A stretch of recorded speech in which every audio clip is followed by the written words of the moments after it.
Hey, this is John Carlos, and I'm here with a look at the DC Collectibles action figure of Commissioner Gordon from Batman the Animated Series.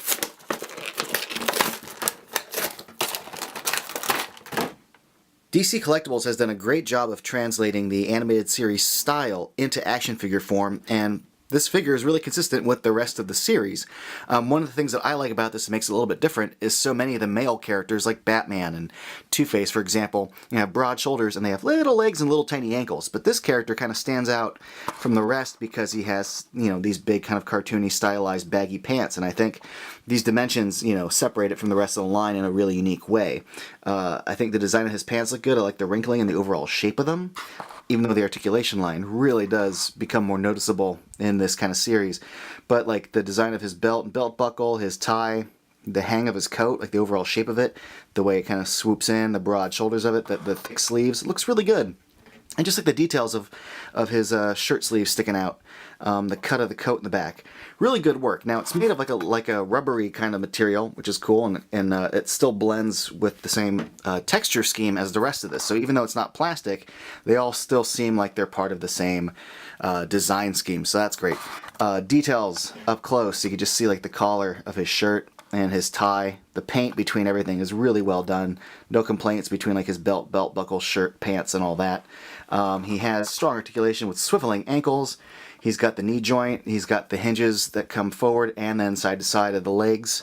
There is a waist cut there, and then you got the ball hinge shoulders and the ball swiveling wrist and the swiveling and ball hinged wrist joint. Elbows and wrists look good, and then his head is just a ball joint on the neck. This figure comes with a few accessories, including this bullhorn and this pistol, which both have a very simple kind of cartoony look to them, but I do like the black paint on the side. It does give a very stylized, simple effect. Now this figure comes with an alternate pair of hands. We got the gun grip hands, which, are meant for gripping the gun, and the gun fits really easily into the hand and it looks good. Also we have the normal grip hands, which perfectly fit the bullhorn. So I'll just go ahead and pop that in really quick just so you can see how easily that gets gripped. That looks pretty good. Lastly, we've got the figure stand, which, like all the other figure stands in this series, features a little character turnaround. I dig the fact they include that, so it gives it the kind of animated character paper style. Now we just plug in this piece into the top section right there, and then the little arm clip connects on top like so, and it can slide forward and back and close around the figure, so you get a good not only grip on the figure but also its placement over the figure stand.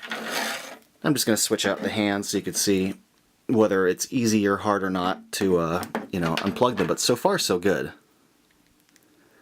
Yep, just like so. I'm pretty happy with how this figure turned out. I think it's a great sculpt. I think the paint on it's really solid. I mean, it's a simple scheme, but it looks good. But yeah, there you go. Just put them in some basic little poses. But I'm really happy with how this turned out. Also, I think the head looks really good as far as like capturing the style of his face and his chin and that strong jaw that they drew him with. Mustache looks good, the hair paint looks good, the eyebrows and eyeballs look good, the glasses.